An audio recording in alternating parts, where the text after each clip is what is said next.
Hello, welcome વિદ્યાર્થી મિત્રો. સ્વાગત છે તમારું નેક્સ્ટ જે આપણે લેક્ચર છે એચઆરએમનો એમની અંદર. In previous lecture we discussed about introduction, HRM concept and definitions of HRM. And the next topic is characteristics of HRM. Okay, તો ચાલો આપણે કન્ટિન્યુ જોઈએ. ફર્સ્ટ કેરેક્ટરિસ્ટિક્સ છે, બહુ જો સિમ્પલ અને ઇઝી પોઈન્ટ છે. શોર્ટ કેરેક્ટરિસ્ટિક્સના પોઈન્ટ છે, બધા એક્સપ્લેન કરેલા, તમને ઇઝીલી ખ્યાલ આવી જાય. તમે તમારી રીતે રીડ કરો તો પણ તમને ઇઝીલી ખ્યાલ આવી જાય. અગેન જો it is a human activity, but obvious છે કે એચઆરએમ એક્ટિવિટીઝ છે એ કેવી એક્ટિવિટી છે, તો કે હ્યુમન એક્ટિવિટી છે. બરાબર, એચઆરએમ એક્ટિવિટીઝની અંદર ફાઇનાન્શિયલ ક્રાઇટેરિયાને કન્સિડર નથી કરવામાં આવતા. એચઆરએમ એક્ટિવિટીઝની અંદર રિસર્ચના ક્રાઇટેરિયાને કન્સિડર નથી કરવામાં આવતા. એચઆરએમ એક્ટિવિટીઝની અંદર અકાઉન્ટિંગ મેટર્સ, સ્ટેટિસ્ટિકલ મેટર્સને કન્સિડર કરવામાં નથી આવતી. તો જનરલી જે કોન્સેપ્ટ છે એ લોકો ઓરિએન્ટેડ કોન્સેપ્ટ છે. બરાબર, પીપલ ઓરિએન્ટેડ કોન્સેપ્ટ છે. કઈ રીતે તમે તમારા કર્મચારી છે, બરાબર, જે તમારા કર્મચારીઓને બેટર સેટિસ્ફેક્શન્સ પ્રોવાઈડ કરી શકો, ઇફેક્ટિવ સેટિસ્ફેક્શન પ્રોવાઈડ કરી શકો, કઈ રીતે તમે એક સારામાં સારા પર્સન્સને એઝ અ રાઇટ પર્સન્સ છે એને રાઇટ જોબ ઉપર તમે કઈ રીતે રાખો છો. Again training, motivations, placement, induction, selection, staffing, recruiting, remunerations, compositions, બધી બાબતો છે જે લોકો સાથે જોડાયેલી છે. That's why we can say HRM છે કેવી એક્ટિવિટી છે, it is a human activities. Okay, then second thing, it is a subsystem. Subsystem કોને કહેવાય? સબસિસ્ટમ આપણે કોને કહી શકીએ? તો કે ભાઈ મેઇન સિસ્ટમ છે એનો કોઈ ભાગ છે. બરાબર, આપણે જેમ કહેવાય કે કોઈ વૃક્ષ છે એની કોઈ શાખા હોય, બરાબર, એ જ રીતે એચઆરએમ છે એ પણ એક શાખા છે. શેની એક શાખા છે? Bigger system cold organisations. Bigger system છે કઈ છે? જો HRM is a sub systems of a bigger system. HRM છે સબ સિસ્ટમ્સ છે કોની? બિગર સિસ્ટમ છે એમની. અને બિગર સિસ્ટમ એટલે organisations ઇન્વોલ્વિંગ every employees and impacting every persons in the organizations. HRM છે એની અંદર બધા લોકોનો સમાવેશ થતો હોય અને HRM એક્ટિવિટીઝ છે એની ઇમ્પેક્ટ ઓર્ગેનાઇઝેશન્સની અંદર બધા લોકોને થતી હોય. બરાબર, ઓર્ગેનાઇઝેશન્સ છે જનરલ થિંગ્સ કે ઓર્ગેનાઇઝેશન્સના એક ફંક્શન્સના ભાગ રૂપે એચઆરએમ જે ફંક્શન્સ છે એના રિલેટેડ એક્ટિવિટીઝ છે. That's why we can say that bigger system is called organizations and subsystem is HRM. Okay, then next it aim at human development. HRM છે એનો એમ શું છે? તો કે human ડેવલપમેન્ટનો. It is aimed at developing human abilities and potential so that they enable the organization in achieving its objectives. ઓર્ગેનાઇઝેશન્સના જે objectives છે અને achieve કરવા હોય, બરાબર, તો હ્યુમન રિસોર્સિસ છે એ ડાયરેક્ટલી રિસ્પોન્સિબલ છે. ઓર્ગેનાઇઝેશન્સ પોતાના ઓબ્જેક્ટિવ્સને ક્યારે અચીવ કરી શકે? તો કે તમારા જે રિસોર્સિસ છે, હ્યુમન રિસોર્સિસ એ હાઈલી એબલ હોય, કેપેબલ હોય, સક્ષમ હોય. બરાબર, અગેન લોકોની જે એબિલિટીને ડેવલપ કરો છો તમે, તમારા જે કર્મચારીઓની એબિલિટીને ડેવલપ કરી અને જે પોટેન્શિયલ, જે સંભવિત બાબતો, જે સંભવિત જે આપણે કહેવાય ને કે જેની અંદર કેપેસિટી છે, કે જે ઓર્ગેનાઇઝેશન્સને બેટર ક્વોલિટી ઓફ વર્ક કરીને આપે છે, કે જેનાથી ઓર્ગેનાઇઝેશન્સ છે એ પોતાના ગોલને અચીવ કરી શકે છે. બરાબર, જેની મદદથી પોતાના જે કોઈ પણ ઓબ્જેક્ટિવ્સ છે એને ફૂલફિલ કરી શકે છે. That's why we can say it aim at human development. લોકોનું ડેવલપમેન્ટ થાય તો ઓર્ગેનાઇઝેશન્સનું ડેવલપમેન્ટ થાય, લોકોની એબિલિટી ઇન્ક્રીઝડ થાય, પોટેન્શિયાલિટી છે લોકોની ઇન્ક્રીઝડ થાય, બરાબર, તો ઓર્ગેનાઇઝેશન્સની અંદર ઓર્ગેનાઇઝેશન્સનું ડેવલપમેન્ટ છે એ તમને થતું જોવા મળે. બરાબર, નેક્સ્ટ કેરેક્ટરિસ્ટિક્સ છે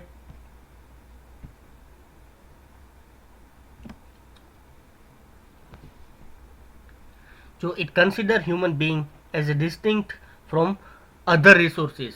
બટ ઓબ્વિયસ છે કે ભાઈ જે ઓર્ગેનાઇઝેશન્સની અંદર જે અધર રિસોર્સિસ છે, અધર રિસોર્સિસ ફાઇનાન્શિયલ રિસોર્સિસ છે, મશીનરી છે, ટેકનોલોજી છે, કેપિટલ રિસોર્સિસ છે, આ બીજા બધા રિસોર્સિસ છે, બરાબર. એને અધર રિસોર્સિસ તરીકે આપણે કન્સિડર કરીએ. જો it focus on human being as a distinct resources as they can work individually and in teams to utilize other resources effectively and provide a competitive edge to the organizations. But obvious છે કે ભાઈ human resources છે શા માટે બીજા બધા resources છે એનાથી અલગ તરી આવે છે, બરાબર. એક તો જીવંત રિસોર્સિસ છે, હ્યુમન રિસોર્સિસ છે એ કેવા રિસોર્સિસ છે? જીવંત, બરાબર. બીજું કે ઇન્ડિવિજ્યુઅલી વર્ક કરી શકે છે, બરાબર, અને ટીમમાં પણ વર્ક કરી શકે છે. અને જે બીજા બધા રિસોર્સિસ છે, અધર રિસોર્સિસ છે, એને યુટિલાઇઝ કરવાનું કામ પણ કોણ કરે છે? હ્યુમન કરે છે, બરાબર. જો હ્યુમન નથી ઓર્ગેનાઇઝેશન્સની અંદર તો ટેકનોલોજી છે એને ઓપરેટ કરે કોણ? બરાબર. કેપિટલ છે એનું યુટિલાઇઝેશન્સ કરે કોણ? અને જે કંઈ પણ મશીનરી તમારી પાસે હેવી મશીનરી છે, કોસ્ટલી મશીનરી છે, પણ એને ચલાવવા માટે તો માણસોની જરૂરિયાત પડવાની છે, બરાબર. એટલે યુટિલાઇઝ કરે છે હ્યુમન રિસોર્સિસ છે, બીજા બધા રિસોર્સિસ છે એનું ઇફેક્ટિવ મેનરની અંદર યુટિલાઇઝેશન્સ કરે. તમે કઈ રીતે બીજા બધા રિસોર્સિસ છે એનો ઉપયોગ કરો છો એના ઉપર તમારી કોમ્પિટિટિવનેસ છે, કોમ્પિટિટિવ એડ્જ જેને તમે કહો છો, બરાબર. કોમ્પિટિટિવ પોઝિશન્સ જે તમારી છે એ નિર્ભર કરતી હોય. તમે કોમ્પિટિટર્સને કેટલા અંશે ફાઇટ આપી શકો છો, તમે કોમ્પિટિટર્સ કરતાં કેટલું બેટર પરફોર્મન્સ આપી શકો છો, બરાબર. એ કોના ઉપર આધારિત છે? તો કે તમારા હ્યુમન રિસોર્સિસ ઉપર આધારિત છે. અને હ્યુમન તમારા જે કંઈ પણ તમારી પાસે બીજા વેલ્યુએબલ રિસોર્સિસ છે એનું યુટિલાઇઝેશન્સ કઈ રીતે કરે છે એના ઉપર તમારી કોમ્પિટિટિવ એડ્જ છે એ ડિસાઇડ થતી હોય. Again it is goal oriented. HRM is goal oriented activities with a vision to achieve specific goal in future. HRM છે ગોલ ઓરિએન્ટેડ એક્ટિવિટીઝ છે કે જેનો વિઝન શું છે? તો કે vision in terms of long term જે વિઝન છે, બરાબર, એ શું છે? તો કે અચીવિંગ સ્પેસિફિક ગોલ, બરાબર. માણસો જે છે એની મદદથી સ્પેસિફિક જે કંઈ પણ પ્રીડિફાઇન્ડ ટાર્ગેટ છે તમારા, બરાબર, એને તમે કઈ રીતે ફ્યુચરની અંદર અચીવ કરી શકો એના માટે જે કંઈ પણ હ્યુમન રિલેટેડ એક્ટિવિટીઝ છે એને ઇન્ક્લુડ કરવામાં આવતી હોય છે હ્યુમન રિસોર્સિસની અંદર, બરાબર. અગેન જે લોકોને મોટિવેટ કરે કે જેનાથી તમે ઇફેક્ટિવ મેનરની અંદર જે કંઈ પણ તમારા ગોલ છે, બરાબર, એને ઇફેક્ટિવલી અચીવ કરી શકો. That's why. ધેન નેક્સ્ટ આપણે વાત કરીએ, it is a continuous process. Human resources છે એ શું છે? કન્ટિન્યુઅસ પ્રોસેસ છે. એવું નથી કે ભાઈ એક વખત તમે કોઈ પ્રોસિજર કરી લ્યો પછી લાઈફ ટાઈમ સુધી તમારે પ્રોસિજર કરવાની નથી રહેતી, એવું નથી. જો it is an ongoing or continuous activities which involve recruiting employees, training, motivating them to work, build relationship with the employees, making policies, implementing that policies, solving employees problems. It need to be practiced every minute in a day to day operation. જો day to day ઓપરેશન્સની અંદર તમારે human resources છે, બરાબર, એની જરૂરિયાત day to day ઓપરેશન્સની અંદર રહેવાની છે, બરાબર. જ્યારે કોઈ પણ કર્મચારી છે કોઈ કામ કરે છે એમને પ્રોબ્લેમ આવે તો તમારે એને સોર્ટ આઉટ કરવો પડે. ઓર્ગેનાઇઝેશન્સની અંદર જે કંઈ પણ પોલિસીઝ બનેલી છે, બરાબર, બધી પોલિસીઝનું ઇમ્પ્લિમેન્ટેશન્સ ઇફેક્ટિવલી કરવાનું. ઓર્ગેનાઇઝેશન્સની વચ્ચે કંપની અને મેનેજમેન્ટની વચ્ચે જે કંઈ પણ યુનિયન છે એમની વચ્ચે એસ્ટાબ્લિશ્ડ કરવા રિલેશન્સ છે, જે રિલેશન્સ એસ્ટાબ્લિશ્ડ કરવાનું કામ છે. મોટિવેટ કરવાનું, લોકોને હરરોજ માટે મોટિવેટ કરવા. એવું નથી કે મોટિવેશન્સ એક વખત આપી દો એટલે લાઈફ ટાઈમ એ મોટિવેશન્સ કન્ટિન્યુ રહે. લોકોને તમારે ટ્રેનિંગ આપવી પડે. નવા ચેન્જીસ છે એની સાથે સાથે નવા બદલાવો છે એ બદલાવોને કન્ટિન્યુઅસલી બિઝનેસે એડપ્ટ કરવાના રહેતા હોય અને એ એડપ્શન્સ છે એના રિલેટેડ નવા ચેન્જીસને રિલેટેડ ટ્રેનિંગ છે. જ્યારે કોઈ વ્યક્તિઓ રિટાયર્ડ થતા હોય, બરાબર, કોઈ નવા વ્યક્તિએ ને તમારે કંપનીની અંદર જે તે પોઝિશન્સની અંદર તમારે એને પ્રમોટ કરવો છે ત્યારે તમારે જરૂરિયાત પડતી હોય. રિક્રુટમેન્ટ પ્રોસેસીસ છે એ કરવી પડતી હોય, બરાબર. કોઈ વ્યક્તિ જોબ છોડીને જતા હોય. એટલે કહેવાનો મતલબ શું છે કે એચઆરએમ એક્ટિવિટીઝ છે એ હંમેશા સતત ચાલતી રહેતી એક્ટિવિટી છે, બરાબર. એક વખત તમે તમારા બિઝનેસને એસ્ટાબ્લિશ કરી દો છો, બરાબર, જ્યાં સુધી તમારો બિઝનેસ સર્વાઈવ કરવાનો છે ત્યાં સુધી તમારે એચઆરએમ રિલેટેડ એક્ટિવિટીઝ છે એ પણ સાથે સાથે કરતી રહેવી પડે, બરાબર. નેક્સ્ટ આપણે વાત કરીએ, જો આ it is multidisciplinary in nature. Multidisciplinary in nature means it involves the study of various disciplines such as psychology,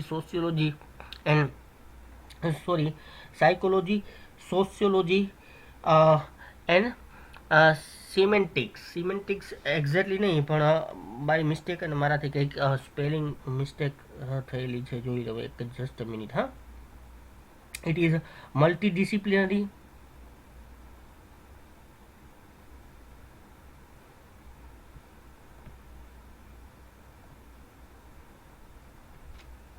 in nature. It involves the study of various disciplines such as psychology, sociology, and semantics exit words છે. semantics in terms of economics, અર્થશાસ્ત્ર અને અર્થવ્યવસ્થાને લગતી બાબતો, બરાબર. એટલે કહેવાનો મતલબ શું છે કે ભાઈ જે બધી બાબતો છે, કહેવાનો મતલબ કે ભાઈ એક પર્ટિક્યુલરલી અલગ અલગ ઘણી બધી ડિસિપ્લિન્સ છે, ઘણી બધી ડિસિપ્લિન્સના અમુક કોન્સેપ્ટ છે, અમુક બાબતો છે કે જેનું મિશ્રણ તમને એમની અંદર જોવા મળે છે, બરાબર. મલ્ટીડિસિપ્લિનરી, એક કરતાં વધારે ડિસિપ્લિન્સનો જેમની અંદર સમાવેશ થતો હોય એવા સબ્જેક્ટને મલ્ટીડિસિપ્લિનરી સબ્જેક્ટ કહેવામાં આવે, મલ્ટીડિસિપ્લિનરી થિંગ્સ કહેવામાં આવે, બરાબર. તો જસ્ટ આ એચઆરએમની અંદર આપણે સોશિયોલોજિકલ મેટર્સને કન્સિડર કરતા હોઈએ છીએ, સાથે સાથે એક કર્મચારીને વાત કરીએ જ્યારે હ્યુમન બિઈંગ છે, તો હ્યુમન બિઈંગની જે સાયકોલોજી છે, બરાબર, સાયકોલોજી આપણે સાથે સાથે વાત કરીએ છીએ, બરાબર. સાયકોલોજીને આપણે સ્ટડી કરવું મહત્ત્વનું બની જતું હોય. અગેન જે કંઈ પણ બાબતો છે કે જે વ્યવહારિક બાબતો છે, બરાબર, એને પણ આપણે કન્સિડર કરવી કેવી થઈ જતી હોય, મહત્ત્વની થઈ જતી હોય. It requires top management support. જો without top management support HRM activities can not be possible in ઓર્ગેનાઇઝેશન્સની અંદર જ્યારે તમારે એચઆરએમ રિલેટેડ કોઈ પણ ટાસ્કને કેરીડ આઉટ કરવા છે, ન્યૂ પોલિસી પ્રોસિજર્સ કોઈ પણ બાબત આપણે ઇમ્પ્લિમેન્ટ કરવી છે, એટ ધેટ ટાઈમ તમારે મેનેજમેન્ટનો સપોર્ટ નેસેસરી બની જતો હોય છે, બરાબર. મેનેજમેન્ટના વિધાઉટ મેનેજમેન્ટ સપોર્ટ તમે કોઈ પણ વસ્તુ ઇફેક્ટિવ મેનરની અંદર કરી શકવાના નથી. જો its success is based on the commitment and support from top level management. HRM એક્ટિવિટીઝની સક્સેસ, બરાબર, ક્યારે પોસિબલ થાય તો કે જ્યારે ટોપ મેનેજમેન્ટ છે એમનો પૂરેપૂરો સપોર્ટ અને સહયોગ હોય ત્યારે, બરાબર. ધેન નેક્સ્ટ આપણે વાત કરીએ, it is inter related with all other department. HR activities છે એ સાયમલ્ટેનિયસ એક્ટિવિટીઝ બધાની સાથે ચાલતી એક્ટિવિટીઝ છે, બરાબર. બધા ડિપાર્ટમેન્ટ છે એની સાથે કનેક્ટેડ મેટર છે. એચઆર ડિપાર્ટમેન્ટને બધા ડિપાર્ટમેન્ટ સાથે એને લિંક કમ્પલસરીલી રાખવી પડે, બરાબર. એટલે કહેવાનો મતલબ શું છે કે રિલેશન્સ છે ઓર્ગેનાઇઝેશન્સની અંદર એચઆર ડિપાર્ટમેન્ટનું બધા ડિપાર્ટમેન્ટ સાથે હોય. It is a network which integrates employees, customers, machine, material, process and help in building and maintaining cordial relations with amongst all. બધાની વચ્ચે જે એક નેટવર્ક છે, બરાબર. જેટલા કર્મચારીઓ છે, કસ્ટમર્સ છે, મશીન, મટીરિયલ, પ્રોસેસીસ, આ બધાની વચ્ચેનું એક નેટવર્ક છે એચઆરએમ છે. શું છે? બધાની વચ્ચેનું એક નેટવર્ક છે.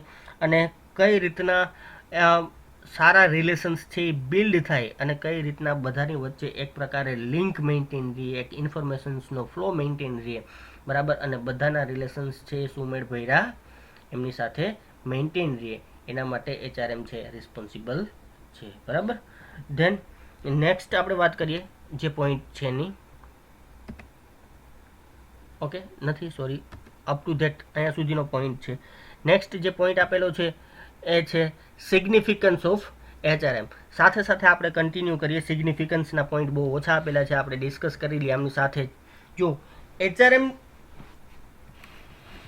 Is of vital importance to to an organisations as well as any nations. બિઝનેસની વાત કરો કે કોઈ કન્ટ્રીની વાત કરો તો એચઆરએમનું મહત્વ બહુ મોટું છે, બરાબર. ઇમ્પોર્ટન્સ છે બહુ મોટું છે. અગેઇન જો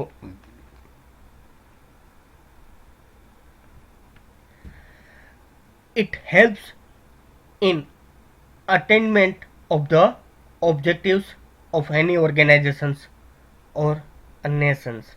The following points highlight the importance of HRM in today's global today's globalizations and competitive situations.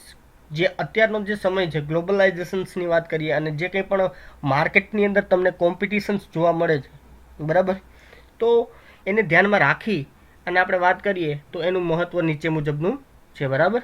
ઓર્ગેનાઇઝેશન્સને એના ગોલ અચીવ કરવા માટે થઈ અને એચઆરએમ્સ છે એ મહત્ત્વનો રોલ પ્લે કરે છે, બરાબર. એટલે એચઆરએમનું મહત્ત્વના જે પોઈન્ટ છે આપણે અત્યારે ડિસ્કસ કરીએ આગળ.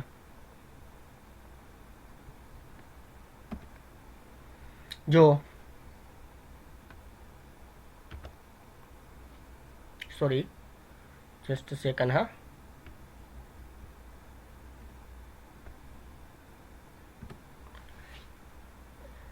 ફર્સ્ટ આપણે ઇમ્પોર્ટન્સની વાત કરીએ, સિગ્નિફિકન્સની વાત કરીએ.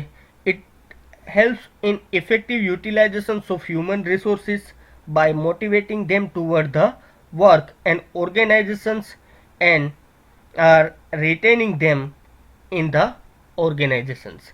Again, effective utilizations of resources, લોકો પાસેથી સારી રીતે કઈ રીતે કામ લેવું, કઈ રીતના લોકોનું ઇફેક્ટિવ યુટિલાઇઝ કરવું, બરાબર, કે જેનાથી ઓર્ગેનાઇઝેશન્સ છે એમની જે કંઈ પણ બાબતો, એમના જે કંઈ પણ પ્રીડિફાઇન્ડ ગોલ અને ઓબ્જેક્ટિવ્સ છે એને તમે અચીવ કરી શકો છો, બરાબર. મોટિવેટ લોકોને કઈ રીતે કરવા, મોટિવેટ કરવાનું કામ પણ કોનું છે? એચઆરએમ ડિપાર્ટમેન્ટનું. એચઆરએમ થ્રુ લોકો છે, એચઆરએમ એક્ટિવિટીઝ થ્રુ લોકોને મોટિવેશન્સ મળી રહેતું હોય. એટલે ઇફેક્ટિવ યુટિલાઇઝેશન્સ, એચઆરએમ જે એચઆર રિસોર્સિસ છે એમનું. Second thing, motivating them toward the work and organisations. Organisations માટે એને મોટિવેટ કરવા, એના કામની બાબતોને લઈને તમારે એને મોટિવેટ કરવા કે જેથી તમારી એક્સપેક્ટેશન્સ મુજબનું તમને પરફોર્મન્સ આપીને ઓર્ગેનાઇઝેશન્સના ઓબ્જેક્ટિવ્સને ફૂલફિલ કરાવવામાં એમનું કન્ટ્રીબ્યુશન્સ આપે, બરાબર. ધેન રિટેનિંગ, લોકોને સાચવવા, જે કંઈ પણ ઓર્ગેનાઇઝેશન્સની અંદર લોકોને મેન્ટેન કરવા, એને સાચવી રાખવા, બરાબર. કોઈ લોકો તમારી કંપનીને છોડીને ન જાય એના માટે પણ એચઆરએમ ડિપાર્ટમેન્ટ રિસ્પોન્સિબલ છે. એટલે આપણે જોવા જઈએ તો આ પોઈન્ટ ઓફ વ્યૂ થ્રુ ઘણું બધું મહત્વ છે, બરાબર. ધેન નેક્સ્ટ આપણે પોઈન્ટની વાત કરીએ. HRM help in developing employees toward the changing needs of the organizations. લોકો છે, જે કર્મચારીઓ છે એને બદલતા જે સમયની સાથે કઈ રીતે ડેવલપ થવું જોઈએ, બરાબર, એના માટે પણ એચઆર ડિપાર્ટમેન્ટ રિસ્પોન્સિબલ છે.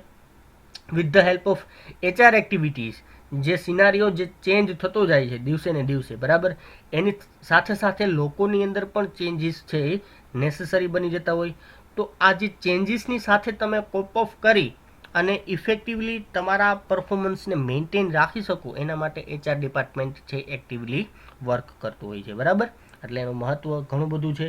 Second thing, then third point છે HRM help in changing attitudes of employees toward the organisations and build employees loyalty.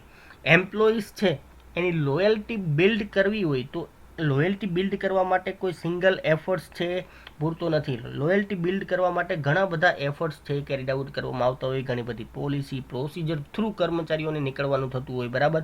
એટલે લોકોનું જે વલણ, એટીટ્યુડ મીન્સ લોકોનું વલણ. મે બી કે ઘણા લોકો છે એનું વલણ કંપની માટે નેગેટિવ હોય, ઘણા લોકોનું વલણ છે પોઝિટિવ હોય. પોઝિટિવ છે તો એનો જે વિશ્વાસ છે એને બનાવી રાખવો, અને જે લોકોનું નેગેટિવ વલણ છે, બરાબર, જે નેગેટિવ એટીટ્યુડ છે એને તમારે કન્વર્ટ કરી અને પોઝિટિવ થોટ્સ એના માઇન્ડની અંદર નાખવા કે જેથી કરીને કંપનીને રિલેટેડ જે કંઈ પણ એની બાબત, જે કંઈ પણ કંપની રિલેટેડ ઇસ્યુઝ છે એના માઇન્ડની અંદર એનું સોલ્યુશન્સ એમનું મળી જાય, બરાબર, એના પ્રશ્નોનું નિરાકરણ થઈ જાય. એટલે લોકોનો જે એટીટ્યુડ ચેન્જ કરવા માટે કોણ જવાબદાર છે?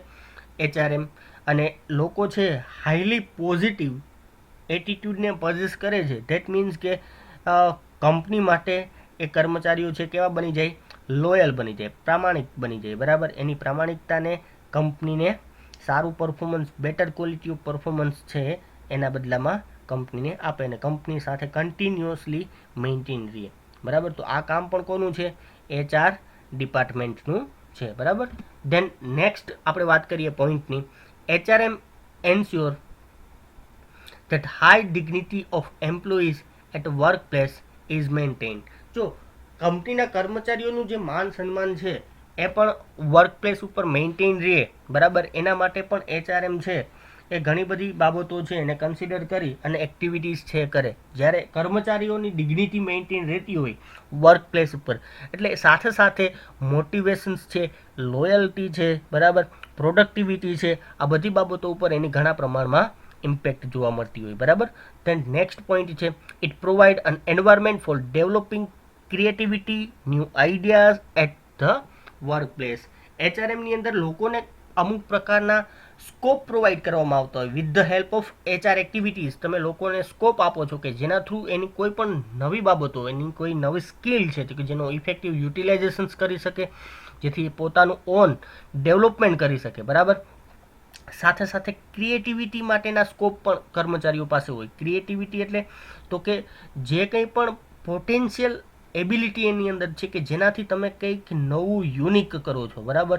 અને ક્રિએટિવ છે કે જે એક્સેપ્ટેબલ હોય, જે એક્સેપ્ટેબલ મેનરના ક્રાઇટેરિયાની અંદર આવતું હોય, બરાબર. એ પ્રકારે તમે ક્રિએટિવિટીને બહાર લઈ આવવાનું કામ કરો છો. નવા આઈડિયાઝ તમને મળી રહે, નવા વિચાર, નવા થોટ્સ કે જેનાથી અમુક પ્રકારના પરિવર્તનો આવે અને જે પરિવર્તનો છે, બરાબર, જે ચેન્જીસ છે એ ચેન્જીસ છે એ ખરેખર ફાયદાકારક હોય, ખરેખર બેનિફિટેડ હોય. આ બધી વસ્તુ ક્યારે પોસિબલ થાય, તો કે એક પ્રકારનું એવું એન્વાયરમેન્ટ મળે લોકોને જ્યારે એવું એન્વાયરમેન્ટ મળે ત્યારે એને ઓપન અપ થવામાં વાર નથી લાગતી, બરાબર. એનું ડેવલપમેન્ટ ઓટોમેટિકલી થાય, સાથે ડેવલપમેન્ટ થાય.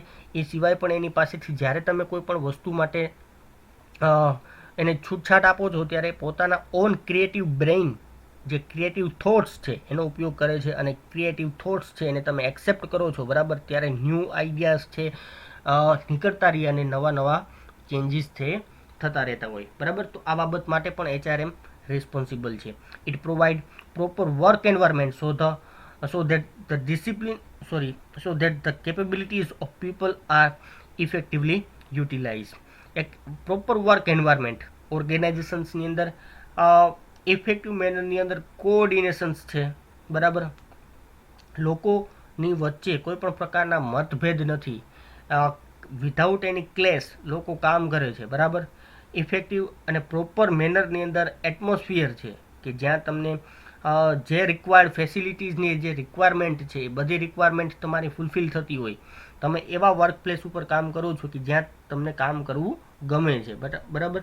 તો બટ ઓબ્વિયસ છે કે તમારા જે કેપેબિલિટીઝના ક્રાઇટેરિયા છે તમે પૂરેપૂરા યુઝ કરવાના છો, બરાબર. જેનાથી તમારી કેપેબિલિટીઝ છે કેવી થવાની છે, વધવાની છે. અને એની ઇફેક્ટ ડાયરેક્ટલી શેમાં થવાની છે, પ્રોડક્શન્સ ઉપર થવાની છે.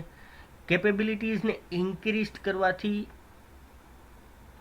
આપણા જે પ્રોડક્શનના ક્રાઇટેરિયા છે, બરાબર, એની અંદર એની ઇમ્પેક્ટ તમને જોવા મળે. એન્વાયરમેન્ટ તમને એ પ્રકારે મળે કે જેથી કરીને તમારી કેપેબિલિટીઝ છે એનહાન્સ થાય અને ઇફેક્ટિવલી તમને તમારા જે વર્કની અંદર તમે તમારું કોન્ટ્રીબ્યુશન્સ આપી શકો અને કંપની માટે પણ બેનિફિટેડ વસ્તુ થઈ જાય, બરાબર. ધેન નેક્સ્ટ છે આપણો 7th પોઈન્ટ, જો it link between job seeker and job provider and generate employment opportunities. Job seeker જે વ્યક્તિને જોબ જોઈએ છે, બરાબર, અને જોબ પ્રોવાઈડર જે વ્યક્તિ જોબ આપે છે, બરાબર. આ બંને વચ્ચેની લિંક એટલે તો કે બંને વચ્ચેની લિંક એટલે HR ડિપાર્ટમેન્ટ. HR ડિપાર્ટમેન્ટ દ્વારા જ્યારે કોઈ પણ કંપનીની અંદર રિક્રુટમેન્ટ માટેની જ્યારે ડિમાન્ડ આવે ત્યારે HR ડિપાર્ટમેન્ટ દ્વારા રિક્રુટમેન્ટ કરવામાં આવતી હોય, બરાબર. જે લોકો પાસે જોબ નથી, જેને જોબની ખરેખર જરૂરિયાત છે, એવા લોકો પાસે જોબ છે એ પ્રકારની માહિતી પહોંચાડી અને એમને કંપનીની અંદર ઇન્ટરવ્યૂ આપવાથી લઈ અને જોબે ચડાવવા સુધીની પ્રોસેસ છે એ બધા ક્રાઇટેરિયા છે એ HR ડિપાર્ટમેન્ટની બાબતો છે કે વિધાઉટ રિક્રુટમેન્ટ પ્રોસિજર તમે કોઈ પણ વ્યક્તિને જોબ ઉપર ન રાખતા હોય, બરાબર. તો આ બધી બાબતો છે જોબ સિકર, જેને જોબ જોઈએ છે અને જે જોબ આપે છે એમની વચ્ચે લિંક જનરેટ કરવાનું કામ છે એ HR ડિપાર્ટમેન્ટનું છે. બરાબર. તો આ છે તમારા સિગ્નિફિકન્સના પોઈન્ટ. અપ ટુ ધેટ આ બધા સિગ્નિફિકન્સના પોઈન્ટ બહુ ઇઝી છે, બધાને ઇઝીલી યાદ રહી જાય એવા છે. બરાબર. તો આપણે અહીંયા સુધી રાખીએ આ લેક્ચરની અંદર. આગળનો નેક્સ્ટ લેક્ચર છે આપણે પછી ડિસ્કસ કરીએ. બરાબર. Thank you.